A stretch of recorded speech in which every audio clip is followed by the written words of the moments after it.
Proyecto 40.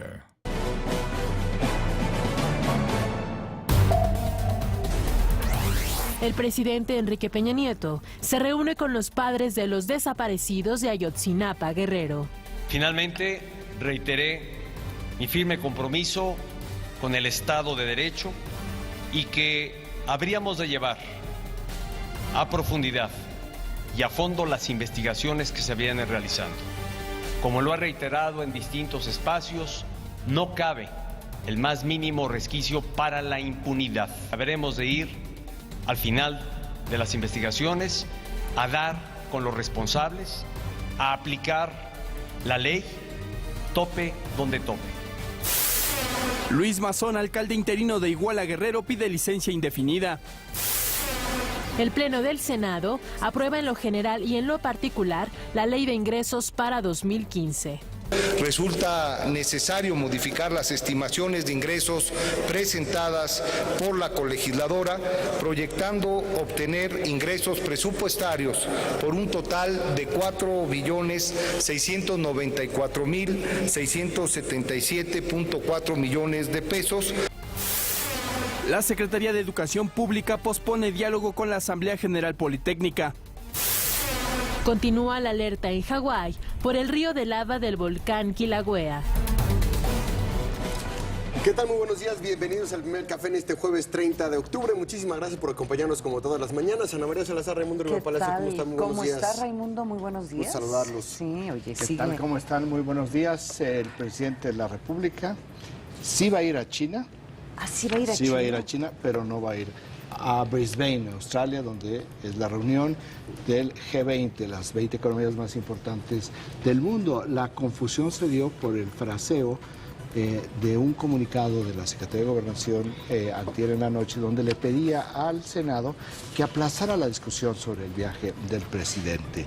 Esto fue interpretado por la prensa como que se había cancelado el viaje. Lo que probablemente se anuncie hoy es que sí se va a China, no va a Brisbane, es un viaje rápido, y la razón que están señalando funcionarios federales de esta visita es el volumen de acuerdos de convenios de inversión extranjera en México que están ya negociados para ser firmados durante este viaje. Pero no va al G20, donde se iba a encontrar informalmente con el presidente Barack Obama y con otros líderes de estas naciones económicamente fuertes.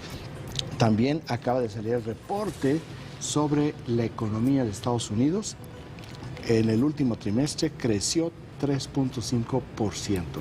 Estas son muy buenas noticias para Estados Unidos, son buenas noticias para México, que tiene vinculada su economía con la de Estados Unidos.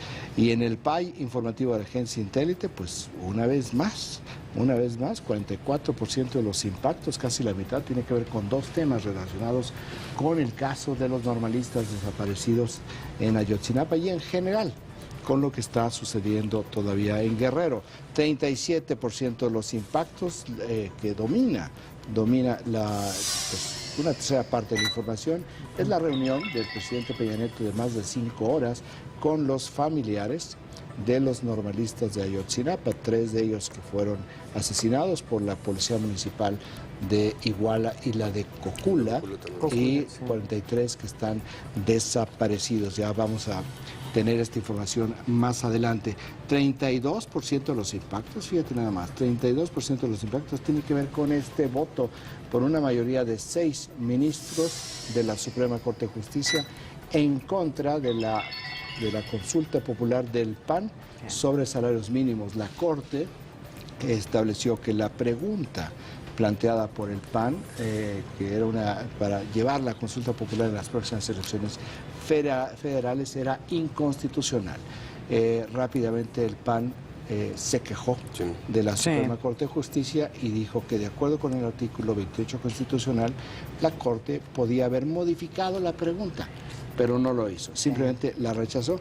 El fallo de la Suprema Corte es inatacable. No va a haber consulta popular sobre salarios mínimos y probablemente, de acuerdo con este precedente, no va a haber consulta popular sobre la reforma energética propuesta por el PRD y tampoco, probablemente, la del PRI, sobre la reducción de los diputados plurinominales. Hay que decir que parece que la Corte sí está tomando una interpretación muy restringida de qué es lo que son estas consultas. No se puede cambiar a la Constitución, parece algún artículo constitucional. Entonces, eso ya te limita muchísimo y tal vez en una forma positiva.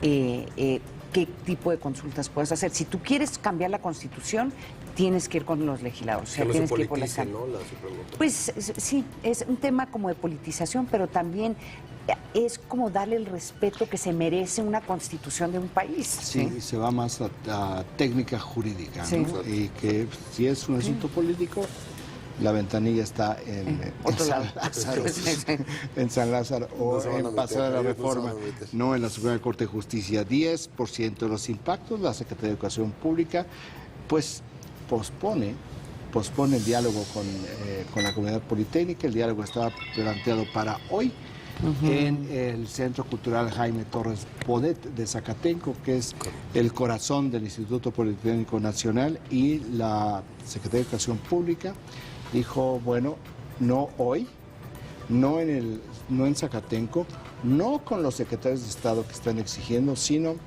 proponemos el próximo lunes en la Biblioteca José Vasconcelos, que es un territorio neutral, no está muy lejos del Politécnico, la Biblioteca José Vasconcelos, y habrá 15, como ustedes proponen, 15 representantes de la comunidad politécnica que sean representativos. Lo dijo muy claramente la Secretaría de Educación Pública, y tiene que ver con que de los 20 nombres originalmente planteados que iban a ir, 6 de ellos pertenecen a la Escuela Superior de Ingeniería Mecánica y Electricistas. Es decir, la fuerza de los ingenieros en el Politécnico está muy clara en esta composición. Hay muchas escuelas que no están representadas. Sí. Entonces, un poco la Secretaría de Educación Pública dice pues que haya más representatividad. No van a ir los secretarios de Estado, van a ir a negociar igual número de personas del gobierno federal que estarán directamente involucrados en la negociación. Y no respondieron, no dijeron nada ante la petición de los maestros y de los trabajadores y las personas que dan servicio en las universidades. Parece que ellos no van a estar presentes. Había una exigencia, los maestros también están representados en esta mesa de negociación, y parece que no van a estar. Pues será un asunto de la comunidad politécnica, pero es un tema de alumnos. Sí. Entonces, No, también, yo creo que es correcto. O sea, esto fue algo que iniciaron los estudiantes, y la negociación se tiene que mantener con los estudiantes. 8% de los impactos en el PAI informativo que nos proporciona la agencia Intélite, pues a partir del 2017 el sistema de administración tributaria va a poder solicitar información, y se la van a dar sobre el secreto bancario en, cuando menos hasta este momento, 50 países. Desaparece el secreto bancario en 50 países para el SAT, por lo cual esto tiene que ver con que van a ver la evasión de impuestos. Este no es un acuerdo único de México, esto es un acuerdo global de la Organización para la Cooperación Económica y el Desarrollo, que todos están luchando contra la evasión de impuestos. Oye, Raimundo, y siempre se ha enfocado esto en términos de la evasión personal. O sea, siempre pensamos que son las personas que evaden impuestos. En este caso, lo que están persiguiendo es la evasión de impuestos de las grandes empresas multinacionales. Sí, que ese realmente es el centro, ¿verdad? Porque una persona a nivel individual, pues sí, claro que puede evadir, pero sus niveles de evasión, salvo algunos casos, son mínimos, ¿no? Entre los países a los cuales que van a perder donde los mexicanos o las empresas mexicanas quieran llevar su dinero para no ser detectado, se encuentran algunos de los más famosos paraísos fiscales, como las Islas Vírgenes, las Islas Caimán, Gibraltar. O sea, ¿qué hay en la roca de Gibraltar? Pues paraíso fiscal. 7% de los impactos, el quinto tema de PAI informativo de la agencia Intélite, el Papa Francisco se suma a la petición por los desaparecidos. Yo creo que te escuchó el día de ayer porque estábamos comentando aquí en el primer café y decía Raimundo, el único que falta es el Papa. Y en ese momento el Papa estaba dando un discurso en apoyo. Me escuchó la Santísima Trinidad y transmitió el mensaje al Papa Francisco. Pero sí sorprendía que el Papa no había dado alguna declaración. Hasta, o sea, era sorprendente. Entonces era de esperarse, ¿no? No al mismo tiempo en que lo estaba regañando Raimundo. No lo estaba regañando. No, estabas... Sí, lo estabas... Es que han hablado tantos que solamente el Papa. Sí. Bueno, y Vladimir Putin, pero parece ser que está muy ocupado hackeando computadoras de la Casa Blanca. Supongo que tiene otras cosas que hacer. 6% de los impactos en la prensa tiene que ver con este acuerdo que firmó Pemex con la Corporación Petrolera de Kuwait. Sigue muy movido los funcionarios en el sector energético para que no se les caigan potenciales inversiones por el tema de la seguridad en México, que ayer pues volvió a dar bastante de qué hablar en Guerrero. ¿Alguna primera plana, Ana María, que destacar? Bueno, todo está, con excepción tal vez del financiero, refleja el tema de la reunión del presidente con los padres de estos muchachos desaparecidos y lo que está sucediendo en Guerrero. Excelsior trae en primera plana, pedía a Aguirre vigilar a Abarca. Esto lo declara el secretario de Gobernación. Lo habíamos platicado aquí, lo comentamos, como el subsecretario de Gobernación, Luis Enrique Miranda, habló directamente con el gobernador por instrucciones del secretario de Gobernación y el ex gobernador Ángel Eladio Aguirre le dijo, lo tengo todo controlado. Sí. ¿Verdad? El todo controlado es que se escapó. Sí. El exalcalde de Iguala. En el Universal tiene unas fotografías de las madres de estos dos, por lo menos dos madres con las fotografías de sus hijos, de sus muchachos desaparecidos. Ahí está. Sí, Estas son fotografías en la conferencia de prensa que dieron posteriormente al encuentro con el presidente. Y que se transmitió por Ustream, ahí te das cuenta de la tecnología, lo importante que es la tecnología, porque fueron cambiando la misma presidencia y la conferencia de prensa de los estudiantes, de los padres de los estudiantes, fueron cambiando de horarios. Entonces, Ustream o esta tanto la presidencia como la conferencia de prensa les permitió transmisión a tiempo real a través de internet, donde uno puede... Que es una cosa, y cambiar los horarios y con relativamente poca tecnología tienes esa capacidad de ver estas conferencias de prensa que normalmente pues eran pocos los que podían o que los transmitían, ¿verdad? Y fíjate que, bueno, por supuesto que todos los periódicos traen la victoria de los Gigantes de San Francisco en la Serie Mundial de béisbol. Lo que es muy interesante de esta Serie Mundial es que fueron los dos equipos comodines. Los comodines. Fue la final de los comodines en la Serie Mundial, nunca había sucedido, y ganaron los Gigantes de San Francisco en el séptimo juego, ¿verdad?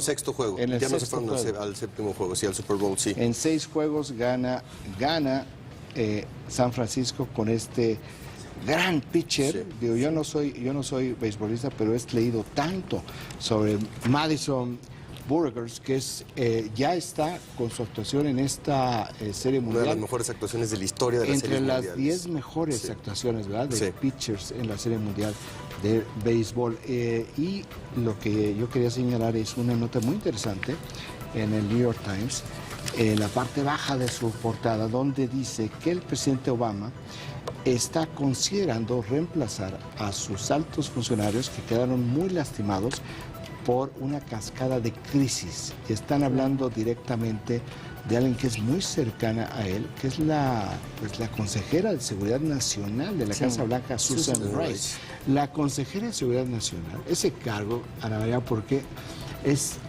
uno de los cargos más importantes, y quizás dentro de la Casa Blanca, cuando hay crisis, el más estratégico en casos de crisis. Y que Susan Rice llega de ahí, de otra crisis dentro de las Naciones Unidas, también por comentarios con respecto a las políticas exteriores de Estados Unidos. O Barack Obama haciéndote acercando la jala a su círculo y una vez más está... Porque es de los pocos puestos que tiene un presidente de ese nivel donde no tiene que pasar la confirmación del Senado. Y ya le habían dicho a los senadores republicanos que además están teniendo problemas de confirmar una cantidad de funcionarios.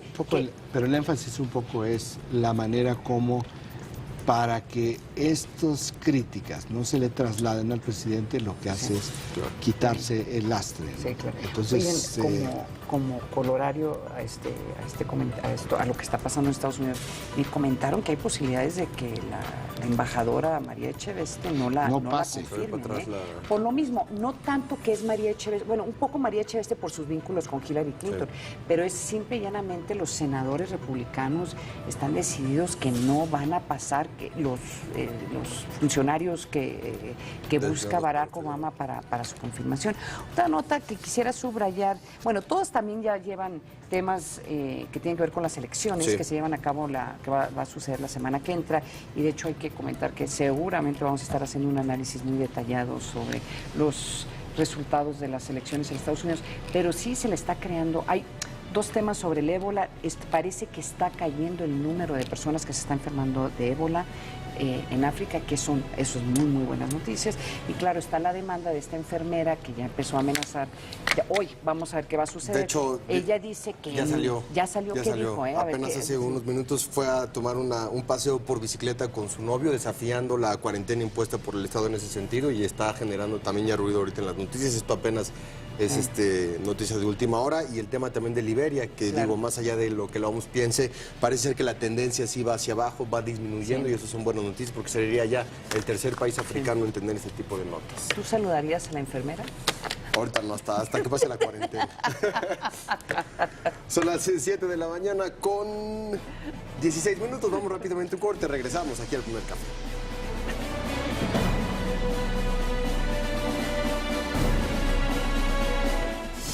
Banco Azteca se pone a la vanguardia en innovación tecnológica, con una de las herramientas más completas de la banca en América Latina, la aplicación para teléfonos inteligentes Banco Azteca Móvil. Es una plataforma completa, es el banco en la palma de tu mano, y esta plataforma es fácil, es sencilla y con lenguaje adecuado para todos los clientes.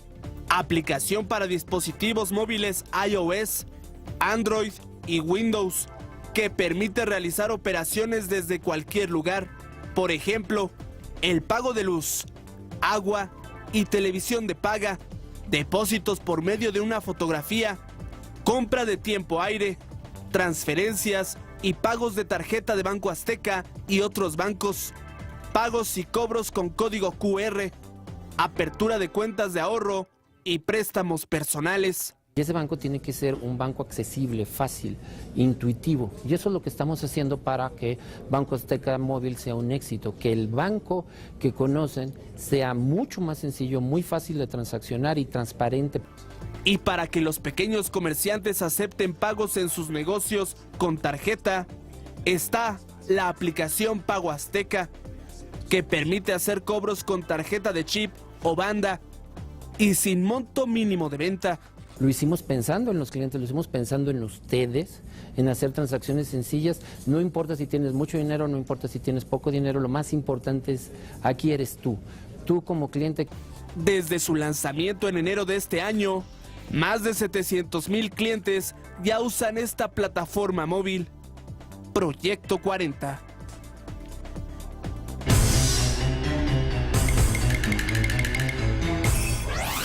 Pobreza infantil a nivel mundial.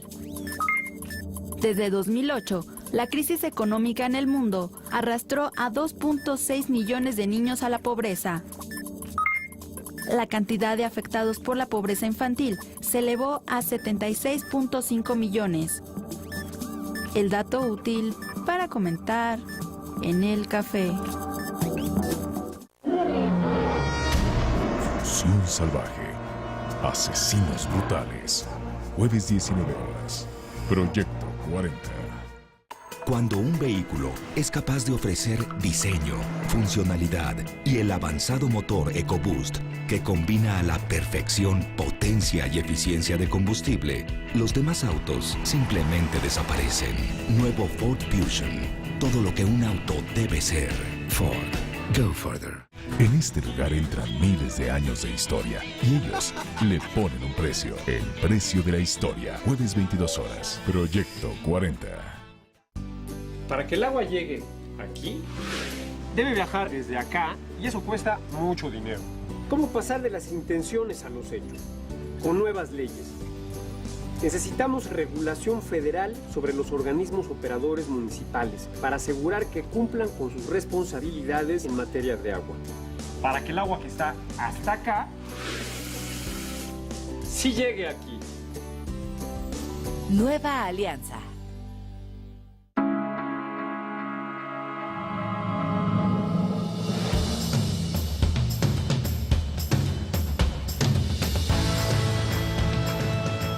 Su nombre está escrito con letras de oro, pero su historia se escribió con lágrimas, esfuerzo y pasión.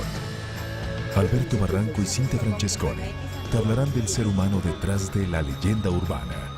Sábado 21 a 30 horas. Proyecto 40. La Suprema Corte pone a tu disposición el buscador jurídico avanzado en materia de derechos humanos.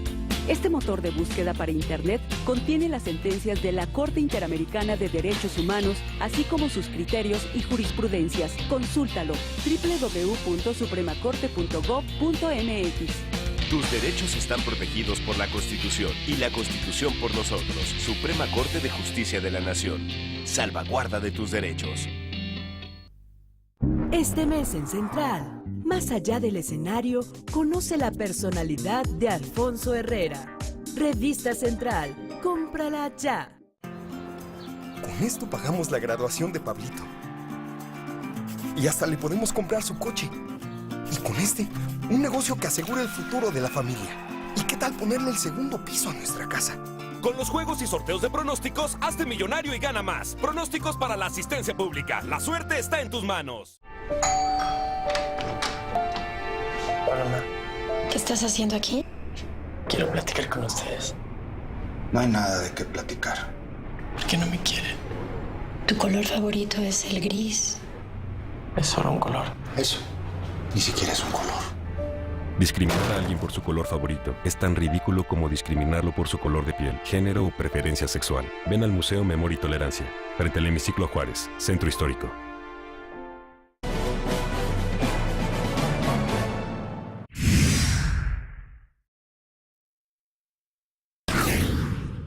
Sin la presencia de cámaras ni medios de comunicación, el presidente Enrique Peña Nieto y los padres y representantes de los 43 jóvenes desaparecidos de Ayotzinapa, Guerrero, se reunieron por más de 5 horas en la residencia oficial de Los Pinos. Durante este tiempo tuve oportunidad también de dialogar, de expresarles a título personal e institucional que el gobierno les acompaña, se solidariza con ellos, asume por igual la indignación y consternación que estos hechos no solo han causado en ellos como familias, sino en la sociedad mexicana. Que el presidente de la República por igual está indignado ante estos hechos y recogí también la gran impaciencia que hay, porque las averiguaciones que se vienen realizando muy pronto nos permitan determinar el paradero y ampliar la búsqueda para encontrar a los estudiantes hoy desaparecidos. Ahí, ambas partes firmaron un acuerdo de 10 puntos. 1. Rediseñar un plan de búsqueda y centrar las investigaciones para encontrar a los jóvenes con vida. 2. Crear una comisión mixta que dará seguimiento e información para colaborar en las investigaciones y que los familiares sean informados antes que los medios de comunicación sobre los avances. 3. Brindar apoyo a todo el equipo de antropología forense que realiza las averiguaciones. 4. Reconocer a los integrantes de la Normal Rural Raúl Isidro Burgos como una comunidad estudiantil, la cual se encuentra agravada por los hechos violentos del pasado 26 y 27 de septiembre pasados. 5. La Procuraduría General de la República se compromete a garantizar el debido proceso y a facilitar la coadyuvancia de las personas que en la averiguación previa tienen reconocida dicha calidad. 6. Investigar a todas las personas involucradas en los hechos a fin de evitar cualquier tipo de impunidad. 7. Los familiares y representantes de los desaparecidos se comprometen a dar respuesta a un plan de atención a víctimas emitido por la Secretaría de Gobernación. 8. Proporcionar atención médica a las personas que resultaron lesionadas durante los actos violentos del 26 y 27 de septiembre pasados. 9. Crear una mesa de trabajo para realizar un programa de redignificación de las escuelas normales rurales del país. 10. Agilizar el convenio en materia de asistencia técnica de la Comisión Interamericana de Derechos Humanos, resultado de la petición de medidas cautelares. Finalmente, reiteré mi firme compromiso con el Estado de Derecho y que habríamos de llevar a profundidad y a fondo las investigaciones que se vienen realizando. Como lo ha reiterado en distintos espacios, no cabe el más mínimo resquicio para la impunidad. Habremos de ir al final de las investigaciones a dar con los responsables, a aplicar la ley, tope donde tope. En el encuentro también estuvieron presentes el secretario de Gobernación Miguel Ángel Osorio Chong, el Procurador General de la República Jesús Murillo Caram, el consejero jurídico del Ejecutivo Federal Humberto Castillejo Cervantes y el jefe de la Oficina de la Presidencia de la República Aurelio Nuño Mayer. Regresamos con nuestros analistas a la mesa de El Primer Café. Siempre es muy difícil para cualquier gobernante llevar a cabo este tipo de reuniones. O sea, reunirte con víctimas o familiares de víctimas de cualquier tipo de incidente. Y en este caso, muchachos que todavía ni siquiera saben a ciencia cierta qué es lo que está pasando. Yo creo que tuvo que ser una reunión muy difícil. Y además se había creado algunas expectativas de que se hablaría o se daría información que no se sabe, y alguna información nueva, o por lo menos era esa. Desde los medios de comunicación un poco estábamos viendo esto como un proceso de que se le iba a informar algo a los papás. Eso es lo que decían los medios. Sí. Nadie más decía que eso iba a suceder. No, pero era un poco cuestionando por qué llevar a cabo esta reunión en este momento con el presidente, si no es porque iban a... Y con esa duración también. Y es que fueron casi más de 5 horas. ¿Sí? La situación está en que el presidente tiene que meterse. O sea, no hay manera, no hay forma de poder encontrar un interlocutor ya como él. Esta reunión lo que hace es descalificar a todos los interlocutores. No descalifican al presidente. Los padres de los normalistas dicen estar muy insatisfechos con el documento. Sin embargo, no dijeron, no vamos a volver a hablar. Estamos decepcionados. O sea, no hay esa parte de la radicalización. A mí lo único que no me gustó es que lo hicieran en Los Pinos. Sí. ¿Verdad?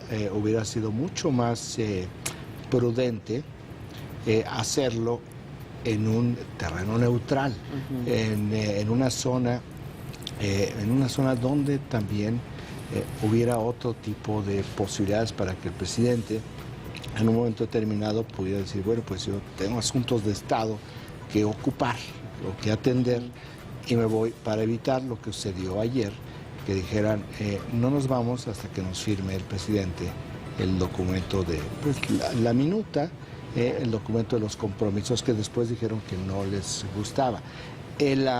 Este tipo de firma de documentos son muy importantes porque el presidente de la República no puede firmar cualquier cosa. Por eso estaba ahí el abogado Castillejos, que es el abogado de la Presidencia de la República. No es gratuito que él haya estado, como tampoco, y es un poco reflejando lo que tú mencionas, el encuentro debe haber sido muy difícil para el presidente, porque estaba previsto, le habían dicho a la prensa, que iba a durar de 1 hora a 1 hora y media, y se fue más de 5 horas.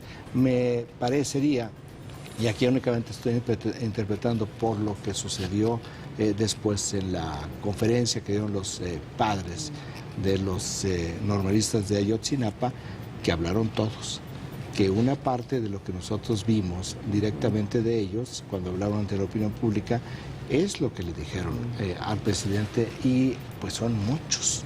Entonces también es un asunto como de tiempo, y ahí todos tienen el derecho a hablar.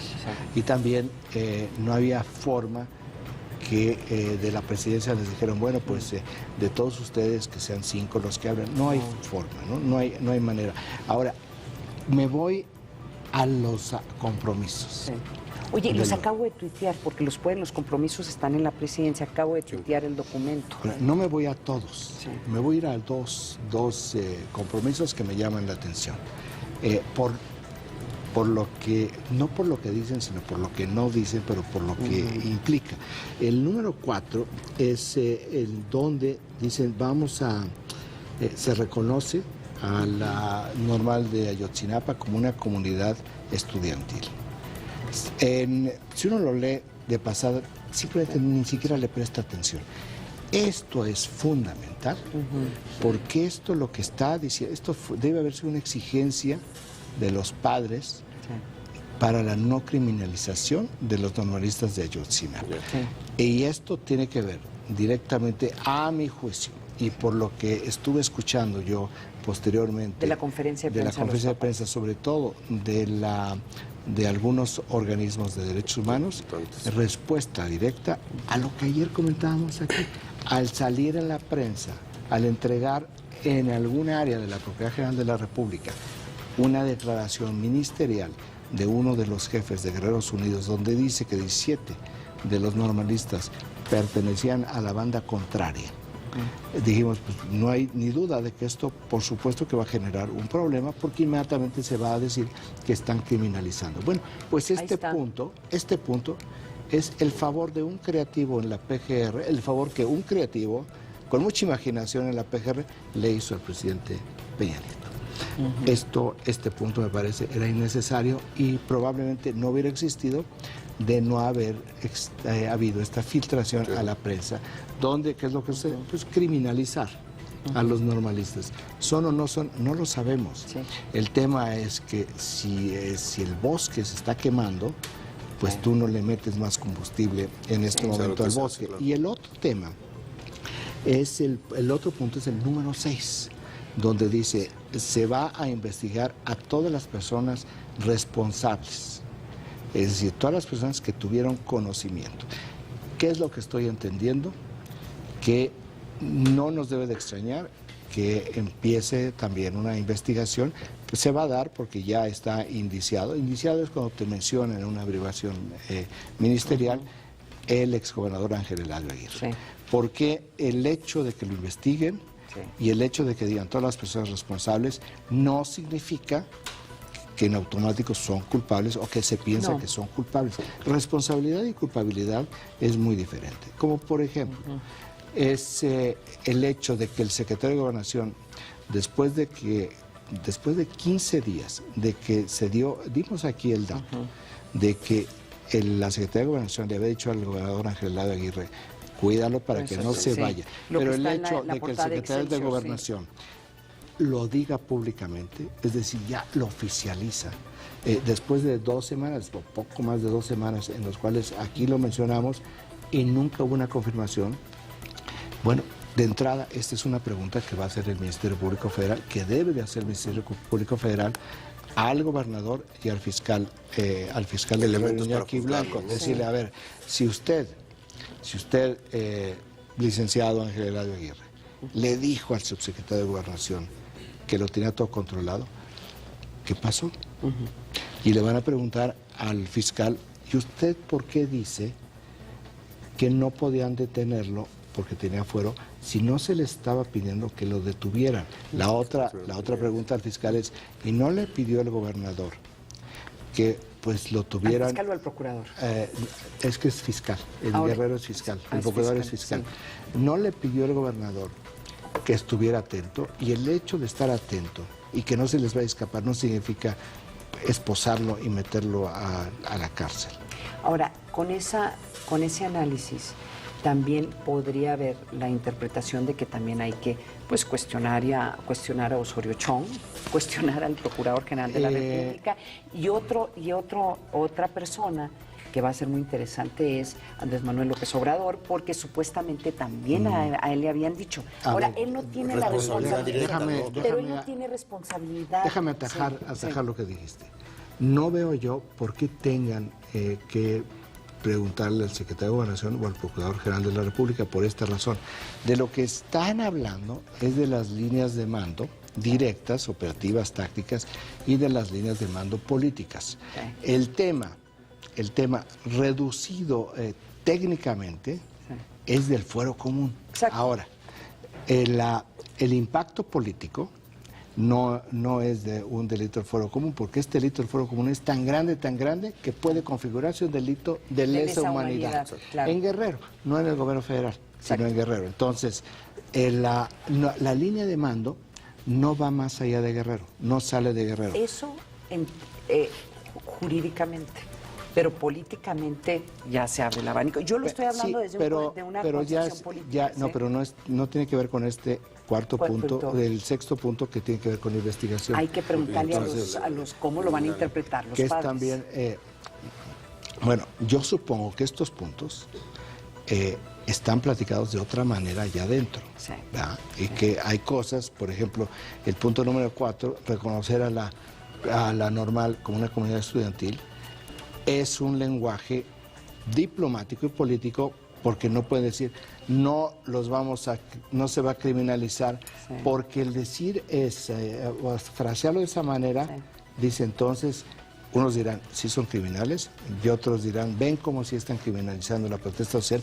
Los lenguajes son muy importantes, ¿no? Ahora, esto no quiere decir que así lo hayan platicado, esto quiere decir que es la redacción elaborada, no me cabe la menor duda, por el abogado de la presidencia, presentada a ellos para que se aprobara.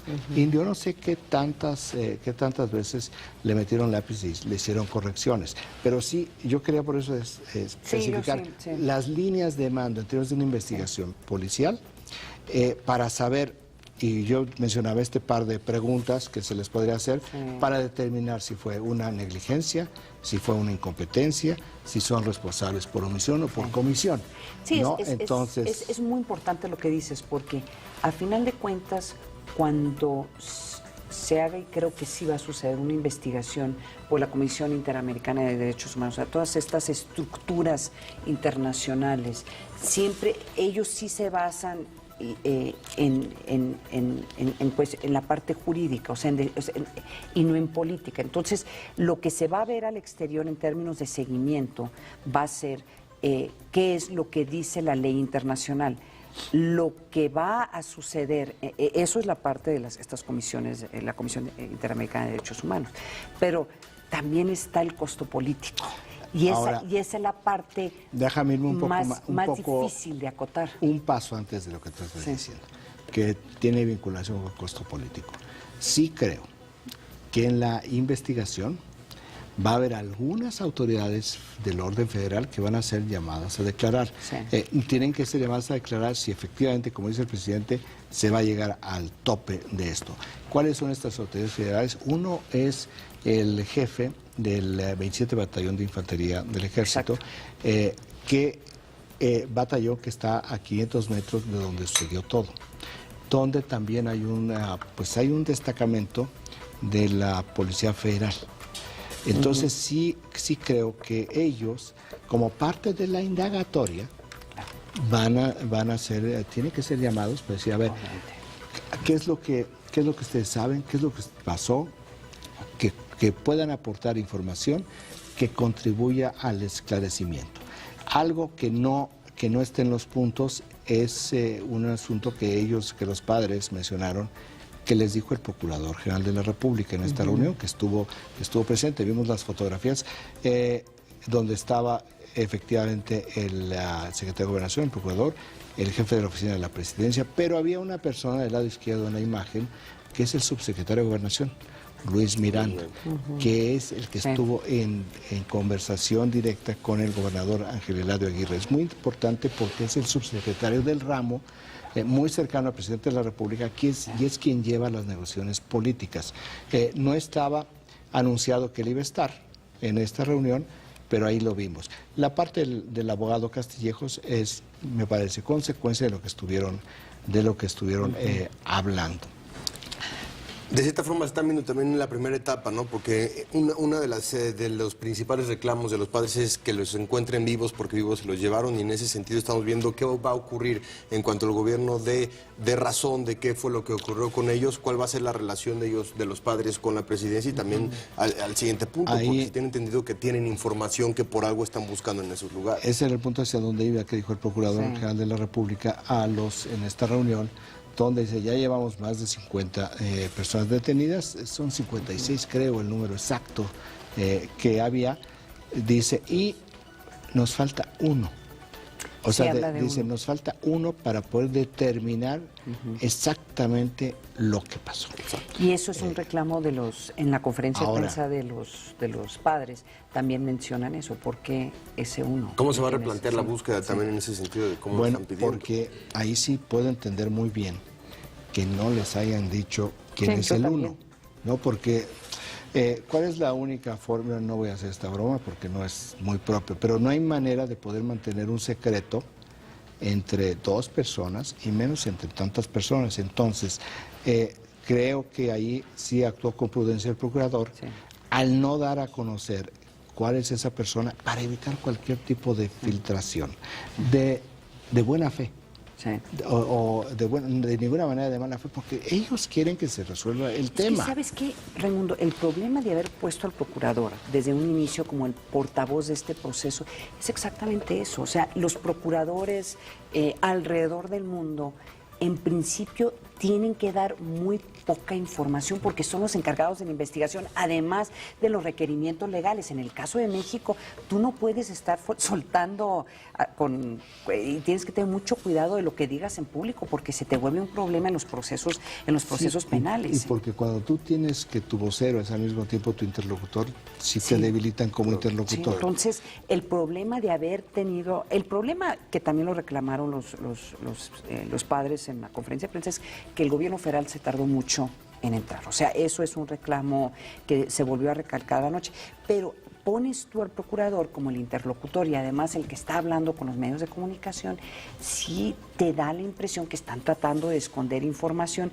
Y no es que estén escondiendo información, es que hay información que no pueden hacer público porque podrías poner en riesgo la investigación. O sea, acaban soltando a los policías municipales. Arruinarla, exactamente, ¿no? Y por ejemplo, si surgiera el nombre y decir, bueno, es que estamos buscando a esta persona, bueno, en el momento que salga esa persona que seguramente está huyendo, desaparece por completo y entonces se afecta toda la investigación. Ahora, este choque conceptual, donde dicen, es que se los llevaron vivos, los queremos vivos, no pueden decir otra cosa. O sea, los padres no pueden perder la esperanza de que los encuentren vivos. Es un asunto moral, es un asunto personal, es un asunto... Oye, Raimundo, también, pero ha habido tanta confusión en las declaraciones, tú lo mencionaste ayer, el comentario que hizo el gobernador, en donde, si lo escuchas, porque me regresé a escuchar ese comentario, lo escuchas y como que insinúa que algunos están vivos. Más allá de la declaración política de que nunca dice que, o sea, que lo están buscando y que asumen, o sea, porque hay comentarios que son como políticamente correctos diciendo, asumiendo que están vivos, y el gobierno también tiene que asumir que están vivos, a pesar que la información que tengan dice lo contrario. Pero esas declaraciones ayer del gobernador, en donde insinúa que podrían estar vivos, no contribuyen porque ayudan a la desinformación, a la contrainformación, a la especulación, a los rumores. No, imagínate estos pobres papás escuchando esto, pensando... Ahora, ya estamos viendo también otra situación. Estamos viendo, hay una parte que es lo que tenemos de manera muy explícita, y hay otra parte que es explícita y que no estamos viendo. Que aquí lo que sí hay es una ruta política. Dice que corre en paralelo. bajo el paraguas moral de la desaparición de los normalistas. Y eso es lo que hemos estado viendo en Guerrero. Ayer se vio en Guerrero de manera muy amplia ya este tipo de ataque a la sede del gobierno estatal y la manera en la cual la movilización, que sigue siendo la causa legítima la razón de la protesta. Pero cuando ayer en la protesta dicen queremos la desaparición de poderes, a las 72 horas de que asumió el nuevo gobernador, entiendes perfectamente que este tema jurídico está en un lado, pero estamos ya en otro escenario, y es un escenario político, es la desestabilización total de Guerrero para ver de qué manera se contamina. Se ha venido contaminando. Tenemos una nota al respecto. Pues excelente. Vamos. La demanda para encontrar a 43 jóvenes de Ayotzinapa, Guerrero, una vez más se tornó violenta. Alrededor de 3,000 integrantes de la Coordinadora Estatal de Trabajadores del Estado marcharon del Zócalo de Chilpancingo a Casa Guerrero. Con palos, tubos y piedras golpearon la puerta 3 de dicho inmueble. Más tarde, la estructura fue tirada cuando los maestros embistieron en contra de ella una camioneta del gobierno del estado. Manifestantes, algunos de ellos con el rostro cubierto, se enfrentaron con los policías antimotines que se encontraban dentro del recinto. Finalmente, la camioneta que sirvió de arma fue quemada. No te muevas. Los bomberos llegaron al lugar para apagar el fuego. Mientras los inconformes se marchaban del lugar. Sin embargo, no fue la única manifestación en el estado. Los profesores cerraron al menos 15 escuelas de Chilpancingo. Además, otro grupo de la CETEG, junto con policías comunitarios de la Unión de Pueblos y Organizaciones del Estado, bloquearon la carretera México-Acapulco. Regresamos con nuestros analistas a la mesa de El Primer Café. Yo veo esas imágenes, Raimundo, Juan Pablo. ¿Qué pasó con la declaratoria de desaparición de poderes del Senado? O sea, recuerdan que iba a ser mañana, que iban a regresar a decidir si iban a desaparecer los poderes o no. Tras una visita. Tras una visita y tras una evaluación. Esto, claro, fue antes de que pidiera licencia el gobernador y antes de que nombraran un nuevo gobernador, pero el día de mañana había una decisión de que si se iban a desaparecer los poderes. poderes. No, pero ya hay un oficio. ¿Sí? Y hay un oficio donde eso ya no procede. Pero tras la salida ya del... No, sí. pero... a ver... Pero sí, estas... si un partido, alguien, quisiera que después de esto se desaparecieran poderes, tendría que haber una nueva petición. Decimos, ya que tenemos esta, pues que se prolongue. Y no, yo creo que tampoco estamos viendo en este momento que los poderes no están funcionando. Como seguían funcionando cuando estaba Ángel Eladio Aguirre. Aquí lo platicamos varias veces. No es un asunto de que no funcionen los poderes, es un asunto de que su salida va a ayudar a despresurizar. Fue tan tardía que este componente que yo menciono, que es político, que no corre por la vía jurídica, ya estaba totalmente anidado. Ya era una semilla que estaba empezando a dar estos frutos podridos de la desestabilización. Se tardaron mucho en procesarlo y este es el resultado. Por eso también creo que una parte, para que no tampoco va a resolver las cosas, es muy complicado pensar cómo se puede resolver aquí en 2 minutos y muy complicado pensarlo en varios días. ¿A quién afecta directamente estas imágenes y este tipo de ataques? No, le afectan a México. Sí. Esto no hay ninguna duda. Le afectan a México, no le afectan a Iguala, le afectan a México. Entonces sí creo que con lo que dice el presidente, sí hay que llegar a fondo y hay que limpiarlo. Hay que limpiar todo y yo creo que tienen que comenzar en ese cinturón, en ese corredor, no cinturón, en ese corredor donde están involucrados Guerreros Unidos y Los Rojos, que es la banda criminal adversaria, donde hay presuntamente involucrados empresarios, políticos, policías, y limpiarlo, porque no es, y cuando hablo del corredor, no hablo únicamente de Guerrero, hay un corredor que va a Morelos. Siguen estas imágenes y la incapacidad del gobierno local y federal de controlar esto. ¿Va a volver a presentarse una petición de desaparición de poderes? Sí, en eso estoy totalmente contigo. 7:48, vamos un corte, regresamos con más aquí al Primer Café.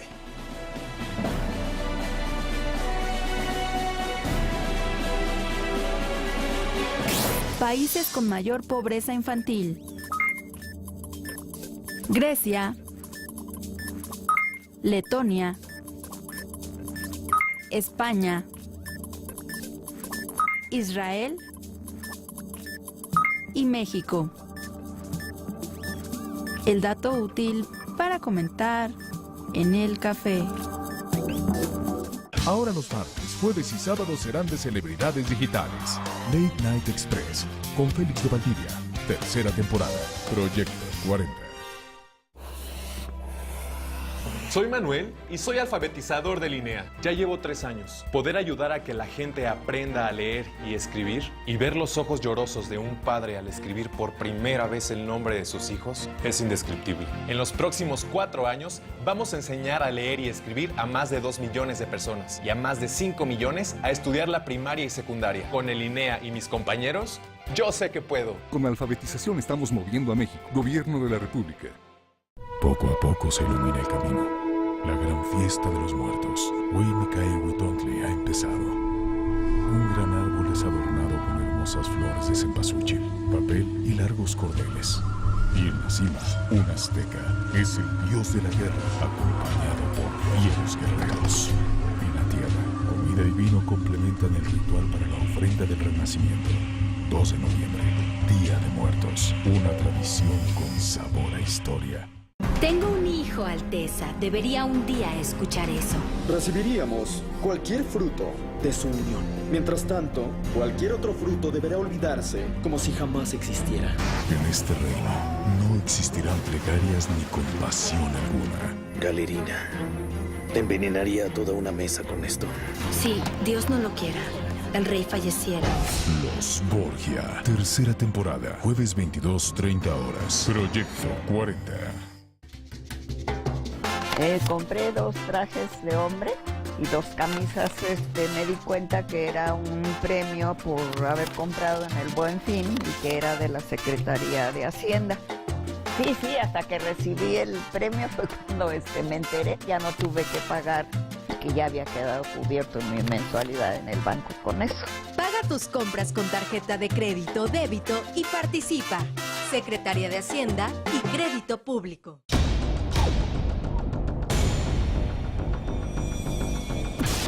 Que 16 sí accionaron sus armas. Marcharon del casco de Santo Tomás rumbo a la Secretaría de Gobernación. Es encontrar la solución lo más pronto posible.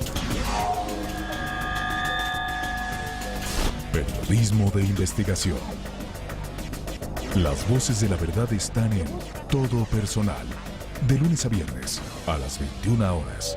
Proyecto 40. La vida es cine presenta autores intelectuales de La Masacre en Texas. Nueva generación, viernes 22:30 horas. Proyecto 40. Yo sí tengo crédito. Crédito Fonacot. Gracias a mi tarjeta Mujer Fonacot, compré los útiles escolares de mis hijos. Con el programa Fonacot para desastres naturales, recuperé mis bienes. Con Credimoto Fonacot llego más rápido y contamino menos. En efectivo o con la tarjeta Fonacot Mastercard, Fonacot es tu acceso al crédito.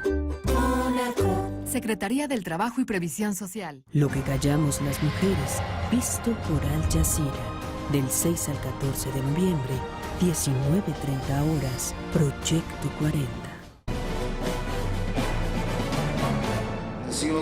El Senado de la República aprobó con 86 votos a favor, 25 en contra y 2 abstenciones la Ley de Ingresos para el ejercicio fiscal 2015. Esta iniciativa contempla la modificación propuesta por la Secretaría de Hacienda para que el precio del barril de petróleo de exportación se ubique en $79 en lugar de los 81 que presentaba la minuta de la Ley de Ingresos que recibieron de la Cámara de Diputados. En función del ajuste anterior, resulta necesario modificar las estimaciones de ingresos presentadas por la colegisladora, proyectando obtener ingresos presupuestarios por un total de 4.694.677.4 millones de pesos. El dictamen mantiene los ajustes realizados en San Lázaro en relación con el incremento de la estimación del tipo de cambio de 13 a 13.40 pesos por dólar También se mantienen las expectativas de crecimiento económico de 3.7% y una inflación del 3%. En cuanto al endeudamiento neto, el dictamen también mantiene el monto autorizado por los diputados de hasta 110.500 millones de pesos y un monto de endeudamiento neto externo de hasta 6.500 millones de pesos. El PRI y Verde Ecologista votaron a favor del dictamen, mientras que el PAN y el PRD dividieron su voto. Preocupa el alto endeudamiento. Insisto, no es que estemos llegando en términos de proporción al Producto Interno Bruto a volúmenes de deuda que sean ahorita alarmantes. Nos preocupa el ritmo de todos los años irla incrementando, pero más nos preocupa que vienen bajando algunos ingresos. Los priistas así aclararon el punto. Este paquete económico, más allá de criticarlo, deberíamos de reconocerle la lógica que está construido en la visión de las reformas que hemos aprobado. Porque todos sabemos perfectamente, siendo serios, que el crecimiento de nuestra economía sin esas reformas, el deseado crecimiento es inalcanzable. Poco después se pusieron a discusión en lo particular las cerca de 30 reservas, por lo que la sesión continuó durante la madrugada de este jueves. Regresamos con nuestros analistas a la mesa de El Primer Café. Que no se dispense, favor de levantar. A ver, regresemos a los datos duros de lo que se aprobó. Se está hablando que va a haber se estimó el tipo del cambio de 13 a 13.40 pesos por dólar. También mantiene las expectativas de crecimiento económico de 3.7% a una inflación del 3%. Aquí lo que nos está diciendo el gobierno, nos están diciendo nuestros legisladores, de que el año que entra va a ser un extraordinario año para México. Sí. Esa es la expectativa que hay. A mí me preocupa eso porque en este momento creo que la tasa de inflación está a 4%. El crecimiento o la expectativa de crecimiento de este año, que empezó en 3, ahorita está entre 2.7 y 2.4. Todavía no es. Merrill Lynch la ajustó al 2.2. Y lo ajustó a 2.2. Entonces, esa es mi preocupación. Es que yo sé que tienen que usar estimaciones.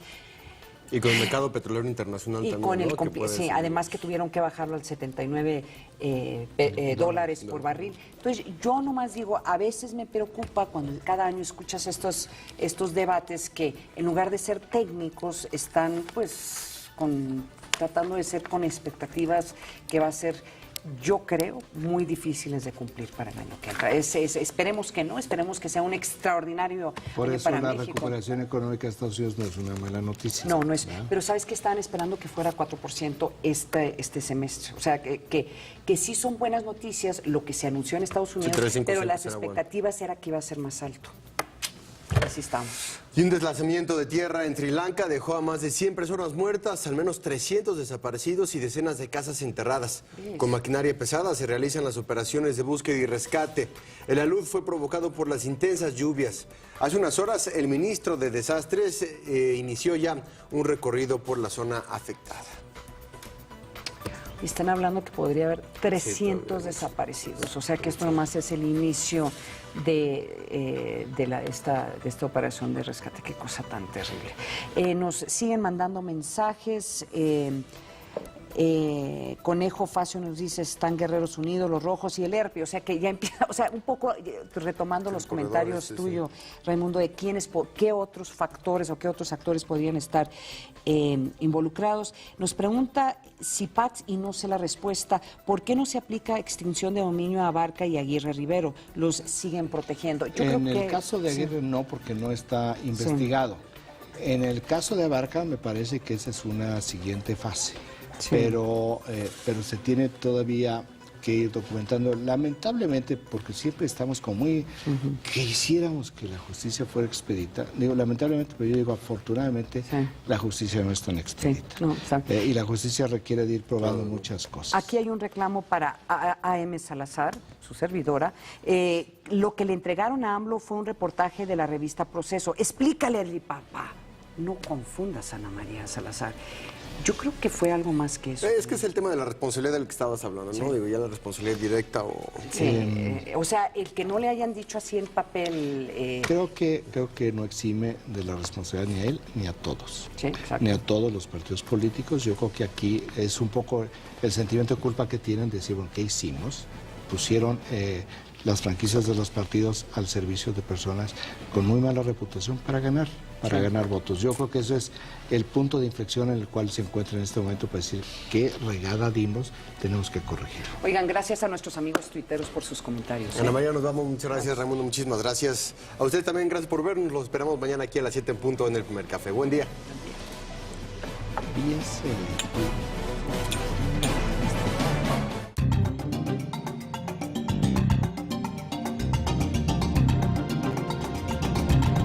Se calcula que el salario del 60% de los mexicanos no alcanzaría para hacer frente a un mes sin trabajo, de ahí que la iniciativa privada y el gobierno ya trabajan en impulsar la educación financiera. De esto y más vamos a platicar con el licenciado Recaredo Arias, él es director general de AMIS.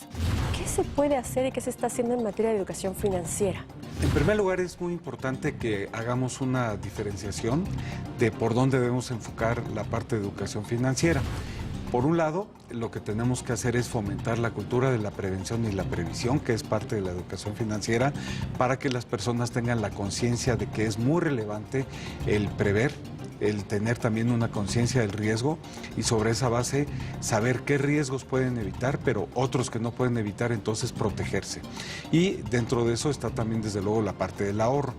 Y por el otro lado, ya si las personas tuvieron acceso a un servicio financiero, entre ellos el seguro, pues entonces que aprendan cómo comprar mejor, cuáles son las coberturas que tienen o cuáles son los riesgos que tienen en sus contratos o cuáles son las cosas que deben de tener en consideración y cómo comprar lo que es adecuado para ellos y tener la posibilidad de comparar las distintas alternativas a las que tienen acceso. ¿Qué está haciendo la iniciativa privada y qué debería o qué está haciendo el gobierno y cuál sería la responsabilidad por parte de la sociedad?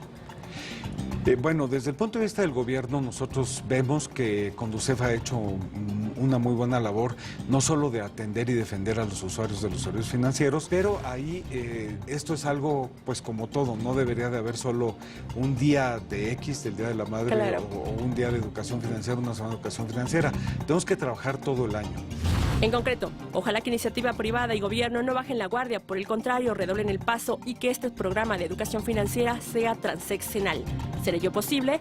Ojalá que sí.